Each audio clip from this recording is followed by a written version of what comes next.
এই গরমে তোমাদের জন্য ছোট্ট একটি গল্প। আমার না গরম খুব পছন্দ। গরমের সময় কত ফল পাওয়া যায়। তার মানে গরম তোমার ফেভারিট সিজন, তাই না? হ্যাঁ, ঠিক বলেছ। আইসক্রিম খেতে খেতে নিসার স্মৃতি এসব কথা বলছিল। তা শুনে আইসক্রিমওয়ালা বলল, মা, গরম তোমার জন্য ফেভারিট সিজন, কারণ তোমার ঘরে এসি আছে। আর যাদের ঘরে এসি নেই তাদের কি হবে? সেটা দেখে আমার কি হবে? সে তারটা বুঝবে। আমাদের তো শুধু ঘরেই না, আমাদের স্কুলে, ক্লাসে, সব জায়গায় এসি আছে। এটা তো খুবই ভালো কথা মা। তো তাও তো তোমরা ভালো করে পড়াশোনা করতে পারো। ওইদিকে আমার ছেলে গরমের জন্য পড়াশোনাই করতে পারছে না। আইসক্রিম মলার দুঃখের কষ্টের কথা শোনার সময় ছিল না স্মৃতির আর নিসার। এই জন্য তারা সেখান থেকে চলে গিয়েছে। আর আইসক্রিম ওয়ালাও বাড়ি ফিরে গেল। কি হলো বাবা, বাইরে বসে আছো কেন তুমি? বাবা, কারেন্ট নেই, কারেন্ট চলে গিয়েছে। কোনো ব্যাপার না, কিছুক্ষণের মধ্যে চলে। তখনই আইসক্রিম ওয়ালার বউ বাইরে এলো আর বলল, আর কারেন্ট আসবে না, কারেন্টের লোক লাইন কেটে দিয়েছে, কারণ আমরা তো কারেন্টের বিল দিতে পারিনি। আইসক্রিমওয়ালা চিন্তায় পড়ে গেল, কিন্তু সব থেকে বেশি চিন্তা হয় গিল্টুকে নিয়ে। সে পড়াশোনায় অনেক ভালো মনোযোগী ছিল, কিন্তু আইসক্রিমওয়ালা তাকে কোনো ভালো স্কুলে ভর্তি করাতে পারেনি টাকার অভাবে। গিল্টু গ্রামের একটি পুরনো স্কুলে পড়তো। সেখানে মাত্র একজন টিচারই ছিল, টিনা মিস। সে গরিব দুঃখী বাচ্চাদের পাশে থাকতো সব সময়। সে ক্লাসে পরের দিন আসলো এবং বলল, গুড মর্নিং বাচ্চারা, কেমন আছো তোমরা সবাই? ভালো আছো? মর্নিং আর গুড নেই ম্যাম, গরমে টেকা যাচ্ছে না। হ্যাঁ, সেটা তো হচ্ছেই, কিন্তু আমাদের পড়াশোনা করা প্রয়োজন, তাই না? মিতু নামের একটি মেয়ে ছিল। সে বলল, হ্যাঁ মিস, পড়াশোনা তো করতেই হবে, কিন্তু এত গরমে কিভাবে পড়বো? অনেক কষ্ট হয় ক্লাসের ভিতরে মিস। টিনা মিস কি আর করবে, সরকার থেকে যা বেতন পায় সব টাকাই বাচ্চাদের ভালোর জন্য খরচ করে ফেলে। কোনো সময় কাউকে বই কিনে দেয়, কোনো সময় কাউকে ড্রেস আর জুতা কিনে দেয়, কিন্তু এর থেকে বেশি একজন টিচার আর কী বা করতে পারে। ফের ওই স্কুলেই পড়তে শুরু করলো। বাচ্চারা ঘেমে ভিজে শেষ হয়ে গিয়েছে। আর অন্যদিকে বাইরে একটু বাতাস নেই, গাছের পাতা পর্যন্ত নড়ছে না। তা দেখে টিনা মিসের মন খুবই খারাপ হলো। সে উদ্যোগ নিল, যেভাবেই হোক শিক্ষামন্ত্রীর সাথে আমার যোগাযোগ করতে হবে। পরের দিনই সে শিক্ষামন্ত্রীর কাছে চলে যাওয়ার সিদ্ধান্ত নিল। আরে আসেন টিচার, আসেন আসেন। আমরা অনেক খুশি হয়েছি আপনি আমাদের এখানে এসেছেন। তাহলে বলেন, আমি আপনার জন্য কি করতে পারি? আমার স্কুলের জন্য কিছু ফ্যান লাগবে, আর সাথে যদি লাইট আর আলোর ব্যবস্থা করে দিতেন তাহলে অনেক ভালো হতো। আর কিছু ছাদ মেরামত করতে হবে, যেগুলো ভেঙে গিয়েছে।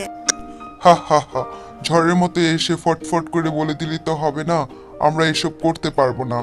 কেন পারবেন না স্যার? এই গ্রাম আপনার, এই স্কুল আপনারই। আপনার না, ওই স্কুল আমার না, ওই স্কুল সরকারের। আমার স্কুল ওই নামি দামি প্রাইভেট স্কুল, যেখানে বড়লোকের ছেলেমেয়েরা পড়তে আসে। আর এমনি তো সরকার ওই ভাঙাচোরা স্কুল বন্ধ করে দিবে কিছুদিন পর। আমার কাছে সব খবরই আছে। ওই প্রাইভেট স্কুলটির প্রধানমন্ত্রী ছিল। ওইখানে স্মৃতি আর নিসার মতো বাচ্চারাই সেখানে পড়তো। আর শিক্ষামন্ত্রী অনেক টাকা কামাই করত।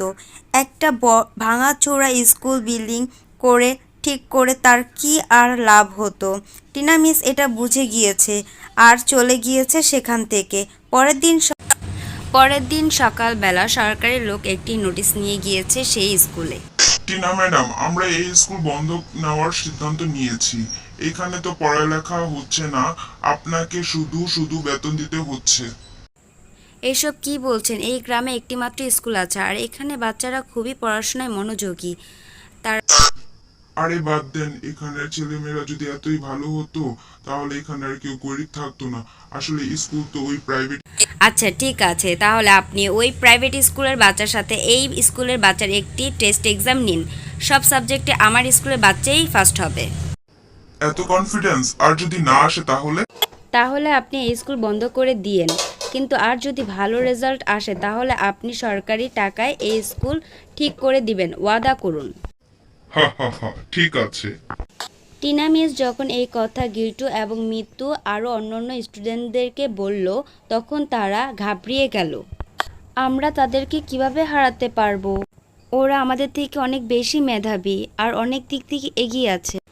দেখো, এই স্কুল এমনিতেও বন্ধ হয়ে যেত, কিন্তু আল্লাহ আমাদেরকে একটি সুযোগ দিয়েছে, আর এই সুযোগই আমাদের কাজে লাগানো উচিত।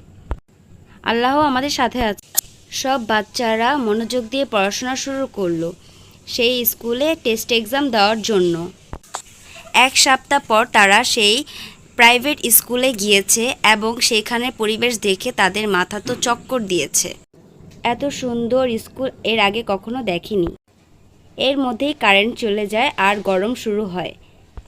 গরমের কারণে বড়লোক বাচ্চারা লেখা শুরু করতে পারেনি এবং মাথার ব্রেন কাজ করছিল না। আর এই সুযোগটাই গিল্টু এবং অন্য বাকি স্টুডেন্টরাও নিয়েছে এবং তারা ফটাফট লেখে পরীক্ষার খাতা জমা দিয়ে দিয়েছে এবং তারা ফার্স্ট হয়ে গিয়ে, এবং এটা দেখে সবাই অনেক খুশি হয়েছে। তারা ফার্স্ট হয়েছে এবং সরকার যে দায়িত্বটা নিয়েছে সেটা বরাবরই পূরণ করেছে। ভাঙা স্কুল নতুন করে দিয়েছে এবং কি ফ্যান, লাইট সব কিছু দিয়েছে। যদিও এসি ছিল না, তারা সুন্দরভাবে পড়াশোনা। এই গরমে তোমাদের জন্য ছোট্ট একটি গল্প। আমার না গরম খুব পছন্দ। গরমের সময় কত ফল পাওয়া যায়। তার মানে গরম তোমার ফেভারিট সিজন, তাই না? হ্যাঁ, ঠিক বলেছ। আইসক্রিম খেতে খেতে নিসার স্মৃতি এসব কথা বলছিল। তা শুনে আইসক্রিমওয়ালা বলল, মা, গরম তোমার জন্য ফেভারিট সিজন, কারণ তোমার ঘরে এসি আছে। আর যাদের ঘরে এসি নেই তাদের কি হবে? সেটা দেখে আমার কি হবে? সে তারটা বুঝবে। আমাদের তো শুধু ঘরেই না, আমাদের স্কুলে, ক্লাসে, সব জায়গায় এসি আছে। এটা তো খুবই ভালো কথা মা। তো তাও তো তোমরা ভালো করে পড়াশোনা করতে পারো। ওইদিকে আমার ছেলে গরমের জন্য পড়াশোনাই করতে পারছে না। আইসক্রিমওয়ালার দুঃখের কষ্টের কথা শোনার সময় ছিল না স্মৃতি আর নিসার। এই জন্য তারা সেখান থেকে চলে গিয়েছে আর আইসক্রিমওয়ালাও বাড়ি ফিরে গেল। কি হলো বাবা, বাইরে বসে আছো কেন তুমি? বাবা, কারেন্ট নেই, কারেন্ট চলে গিয়েছে। কোনো ব্যাপার না, কিছুক্ষণের মধ্যে চলে। তখনই আইসক্রিমওয়ালার বউ বাইরে এলো আর বলল, আর কারেন্ট আসবে না, কারেন্টের লোক লাইন কেটে দিয়েছে, কারণ আমরা তো কারেন্টের বিল দিতে পারিনি।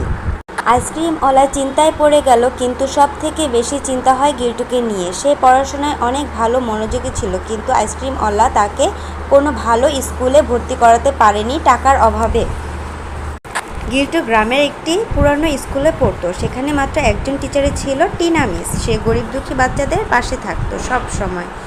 সে ক্লাসে পরের দিন আসলো এবং বলল, গুড মর্নিং বাচ্চারা, কেমন আছো তোমরা সবাই? ভালো আছো? মর্নিং আর গুড নেই ম্যাম, গরমে টেকা যাচ্ছে না। হ্যাঁ, সেটা তো হচ্ছেই, কিন্তু আমাদের পড়াশোনা করা প্রয়োজন, তাই না? মিতু নামের একটি মেয়ে ছিল, সে বলল, হ্যাঁ মিস, পড়াশোনা তো করতেই হবে, কিন্তু এত গরমে কিভাবে পড়বো? অনেক কষ্ট হয় ক্লাসের ভিতরে মিস। টিনা মিস কি আর করবে, সরকার থেকে যা বেতন পায় সব টাকাই বাচ্চাদের ভালোর জন্য খরচ করে ফেলে। কোনো সময় কাউকে বই কিনে দেয়, কোনো সময় কাউকে ড্রেস আর জুতা কিনে দেয়, কিন্তু এর থেকে বেশি একজন টিচার আর কী বা করতে পারে। ফের ওই স্কুলেই পড়তে শুরু করলো। বাচ্চারা ঘেমে ভিজে শেষ হয়ে গিয়েছে, আর অন্যদিকে বাইরে একটু বাতাস নেই, গাছের পাতা পর্যন্ত নড়ছে না। তা দেখে টিনা মিসের মন খুবই খারাপ হলো। সে উদ্যোগ নিল, যেভাবেই হোক শিক্ষামন্ত্রীর সাথে আমার যোগাযোগ করতে হবে। পরের দিনই সে শিক্ষামন্ত্রীর কাছে চলে যাওয়ার সিদ্ধান্ত নিল। আরে আসেন টিচার, আসেন আসেন, আমরা অনেক খুশি হয়েছি আপনি আমাদের এখানে এসেছেন। তাহলে বলেন, আমি আপনার জন্য কি করতে পারি? আমার স্কুলের জন্য কিছু ফ্যান লাগবে, আর সাথে যদি লাইট আর আলোর ব্যবস্থা করে দিতেন তাহলে অনেক ভালো হতো। আর কিছু ছাদ মেরামত করতে হবে, যেগুলো ভেঙে গিয়েছে। হা হা হা, ঝড়ের মতো এসে ফটফট করে বলে দিলি তো হবে না, আমরা এসব করতে পারবো না। কেন পারবেন না স্যার? এই গ্রাম আপনার, এই স্কুল আপনারই। আপনার না, ওই স্কুল আমার না, ওই স্কুল সরকারের। আমার স্কুল ওই নামি দামি প্রাইভেট স্কুল, যেখানে বড়লোকের ছেলেমেয়েরা পড়তে আসে। আর এমনি তো সরকার ওই ভাঙাচোরা স্কুল বন্ধ করে দিবে কিছুদিন পর। আমার কাছে সব খবরই আছে। ওই প্রাইভেট স্কুলটি প্রধানমন্ত্রীর ছিল। ওইখানে স্মৃতি আর নিসার মতো বাচ্চারাই সেখানে পড়তো। আর শিক্ষামন্ত্রী অনেক টাকা কামাই করত। একটা ভাঙাচোরা স্কুল বিল্ডিং করে ঠিক করে তার কি আর লাভ হতো?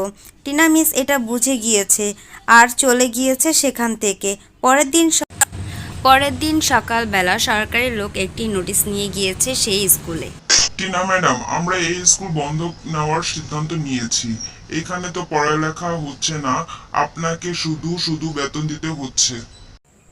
এসব কি বলছেন? এই গ্রামে একটিমাত্র স্কুল আছে আর এখানে বাচ্চারা খুবই পড়াশোনায় মনোযোগী। তার আরে বাদ দেন, এখানের ছেলেমেয়েরা যদি এতই ভালো হতো তাহলে এখানে আর কেউ গরিব থাকতো না। আসলে স্কুল তো ওই প্রাইভেট।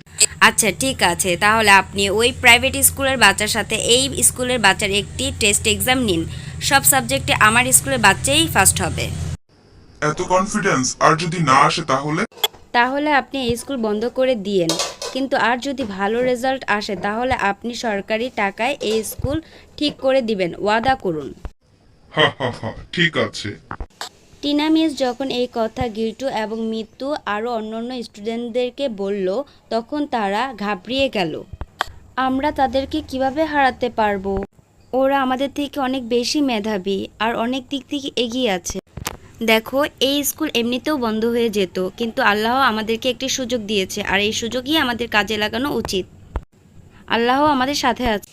সব বাচ্চারা মনোযোগ দিয়ে পড়াশোনা শুরু করলো সেই স্কুলে টেস্ট এক্সাম দেওয়ার জন্য। এক সপ্তাহ পর তারা সেই প্রাইভেট স্কুলে গিয়েছে এবং সেখানে পরিবেশ দেখে তাদের মাথা তো চক্কর দিয়েছে। এত সুন্দর স্কুল এর আগে কখনো দেখিনি। এর মধ্যেই কারেন্ট চলে যায় আর গরম শুরু হয়। গরমের কারণে বড়লোক বাচ্চারা লেখা শুরু করতে পারেনি এবং মাথার ব্রেন কাজ করছিল না। আর এই সুযোগটাই গিল্টু এবং অন্য বাকি স্টুডেন্টরাও নিয়েছে এবং তারা ফটাফট লেখে পরীক্ষার খাতা জমা দিয়ে দিয়েছে এবং তারা ফার্স্ট হয়ে গিয়ে এবং এটা দেখে সবাই অনেক খুশি হয়েছে, তারা ফার্স্ট হয়েছে। এবং সরকার যে দায়িত্বটা নিয়েছে সেটা বরাবরই পূরণ করেছে। ভাঙা স্কুল নতুন করে দিয়েছে এবং কি ফ্যান, লাইট সব কিছু দিয়েছে। যদিও এসি ছিল না, তারা সুন্দরভাবে পড়াশোনা